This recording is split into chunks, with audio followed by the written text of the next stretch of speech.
Man, what's up, everybody? Welcome back to another episode of EOS. It's 1090 Jake, man. I'm rocking with y'all rocking with me. And for this video, we're going to be speaking on Takeoff from the Migos tragically losing his life after a triple shooting in Houston.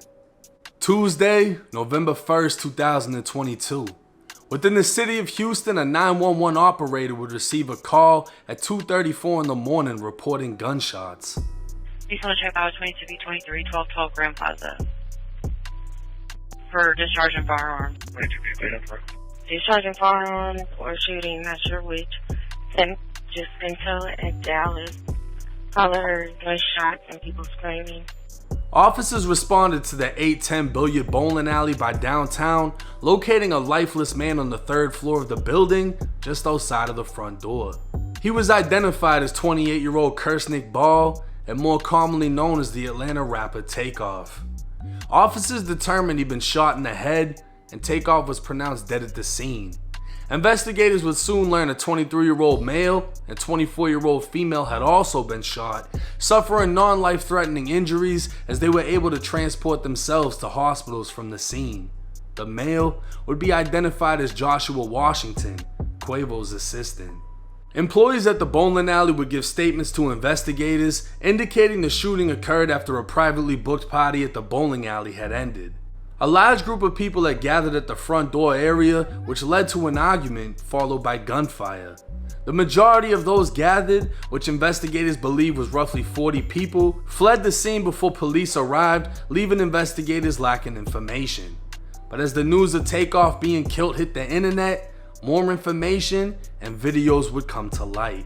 The Migos are and will always be a three-man rap group, with Quavo, Takeoff, and Offset becoming superstars in the genre and solidifying their status as one of the greatest rap groups in recent hip-hop history.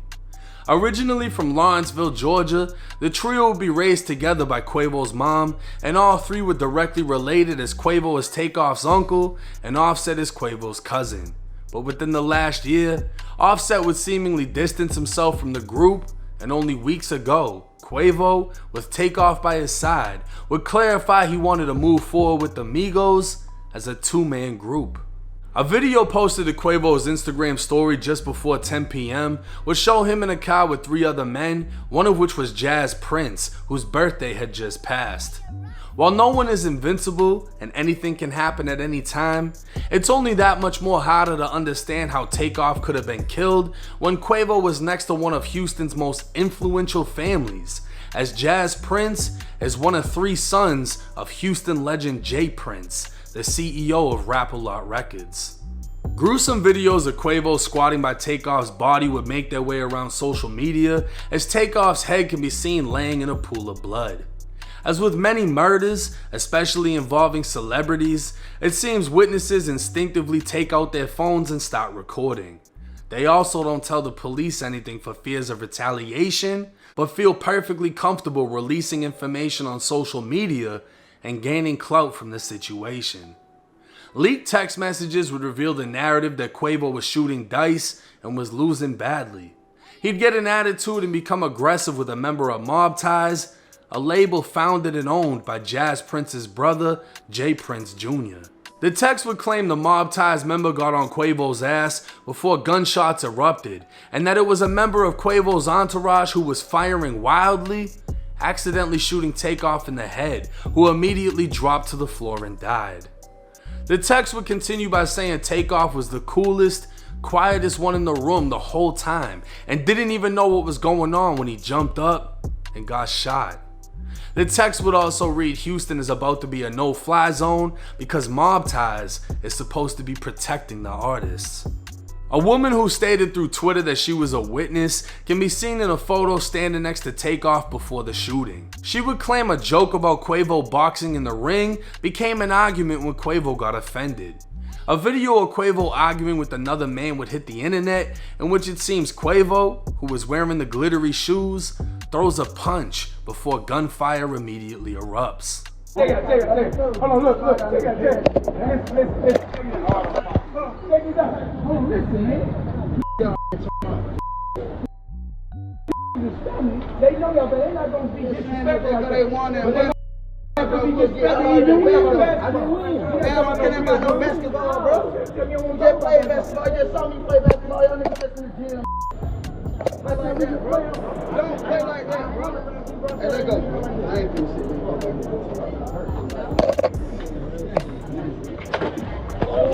Another video would surface showing the same argument but from a different angle, and a man holding a gun in his hand. As the fight erupts, he can be seen extending his arm before running. He isn't seen actually firing, and if anything the video just shows him retreating, but Houston police would confirm the man is a person of interest in the case. Police would also clarify they've yet to identify him, while No Jumpers, Poetic Flacco, and other YouTubers / fans quickly identified him as Migo Bands, an associate of the Migos who's rumored to be Quavo's cousin. A search of his name on YouTube brings up multiple videos, and Band's Instagram comments are flooded with trolls commenting on his aim for allegedly killing his own family. A coroner report from the following day would detail that Takeoff was shot in the head and shot in his torso, in which the bullet traveled into his arm. What isn't known is if Takeoff was shot from behind or by somebody in front of him. When investigators were asked by the media if they believe Takeoff was targeted or killed accidentally, they declined to answer, but did say 2 firearms were used in the shooting. Another female witness would give an anonymous interview claiming everyone at the bowling alley was searched except for those associated with mob ties. She'd claimed the argument didn't even start at the bowling alley, but in the 5th ward between 9:30 and 10, which was around the same time Quavo posted a video of him and Jazz Prince riding through the 5th ward with a pistol in the center console. Yeah, we sliding through the town, man. We sliding through the town. Now we get down. Got the birthday boy with me. Yeah, also. Yeah, we on the 5th. Yeah, the 5th ward. While we may never know the exact details on what took place, Texas is a stand your ground state, meaning if you're in fear for your life or others around you, you can legally, lethally defend yourself and others.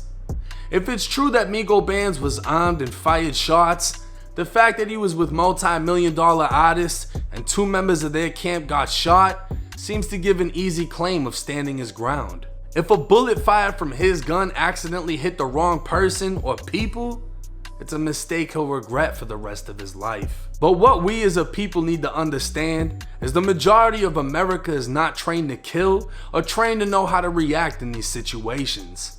While it's easy to judge a man and place blame when the hip hop community loses a beloved artist, we as a people need to shift the focus on de-escalating these situations before they even happen.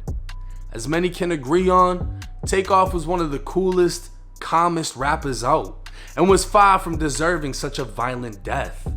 One of the saddest aspects of what took place is the fact that Quavo and Takeoff may have not been on speaking terms with Offset, leaving a void in a brotherhood. But deep down, I'm sure they all knew the brotherly love they shared with each other, and hopefully Quavo and Offset will put their differences aside. Rest in peace to Takeoff, and my condolences to his family. Now this is yet another tragic example of young, rich talent losing their life over a meaningless, avoidable argument. I'm sure whatever was being argued about in that room wasn't worth dying over. But the thing is, everybody has the understanding and the fear that they need to protect themselves and arm themselves because of the possibility that whoever they're around is armed as well. They're not going around under the impression that everybody's willing to fight. Motherfuckers want to shoot. It's exactly what happened. If the Migos had somebody with them that was armed, it means they obviously didn't feel 110% comfortable. They had to bring something, right? And if other people were armed, it's the same exact thing. Now, I don't know if anything that happened could have been avoidable. People are saying it's Quavo's fault. People are saying it's Migo Band's fault. All I know is we can learn from this. All I know is multi-millionaires don't need to be involved in any dice game. If that's even what was actually happening. We don't know. We don't know how the argument came about. But people are so instinctively trained to kill something. Not even trained on how to do it, but just the fact that they'll do it. The first reaction is to grab a gun. If Quavo punched dude in his shit, whoever it was, they pulled out, they started firing, and someone who shouldn't have lost their life lost it. It's a reminder to everybody, none of us are invincible. We all need to take the extra precaution to protect ourselves. We don't know how things are gonna play out. We don't know what's on someone else's mind. But this is a major L for the hip hop community. People have been speaking on Houston, wondering how something could have happened to them when they were tapped in with the Prince family. There's not too much I can say about that. Rest in peace to Takeoff. Like I said, my condolences to his family. My condolences to his friends, his fans. It's 1090 Jake. I'm rocking with y'all, y'all rocking with me. Till next time.